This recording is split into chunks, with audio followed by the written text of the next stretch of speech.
2026 சட்டமன்ற தேர்தலுக்கு இன்னும் 6 மாதங்கள் கழித்து தங்களுடைய நிலைப்பாட்டை சொல்லுவோம் என்று அதிமுக சொன்னதிலிருந்து சூசகமாக ஒன்று தெரியும். பாஜக அதிமுக உறவு என்பது நேச்சுரல் அலை.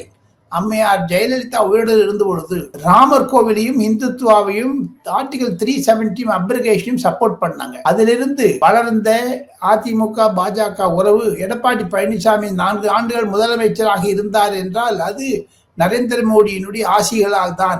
அதைத்தான் பன்னீர்செல்வம் விளக்கமாக சொல்லி இருக்கிறார். இருப்பினும் திராவிட முன்னேற்ற கழகத்தின் மீது பொதுமக்களுக்கு இருக்கக்கூடிய ஆக்ரோஷம் வெறி தூக்கி அறிய வேண்டும் என்று பல தொலைக்காட்சிகளில் தற்பொழுது விவாதங்கள் நடந்தாலும் அந்த விவாதத்தை பார்க்காமல் யூடியூபில் நாடகங்களையும் சமையல் குறிப்புகளையும் உடற்பயிற்சிகளையும் எல்லாம் பார்த்து கொண்டிருக்கக்கூடிய இளைஞர்கள் யூடியூபில் போய்ந்து விட்டார்கள். தமிழகத்தில் தொலைக்காட்சியினுடைய அந்த அழுத்தம் இல்லாமல் போகிவிட்டது. காரணம், திமுக தலைவர்களையோ மு.க. ஸ்டாலினையோ திமுக என்றாலே ஸ்விட்ச் ஆஃப் பண்ணிடுறாங்க, ரிமோட்டை வச்சு இன்னொரு சேனலுக்கு போயிடுறாங்க. இது ஒரு புது நிகழ்ச்சியாகத்தான் நான் பார்க்கிறேன்.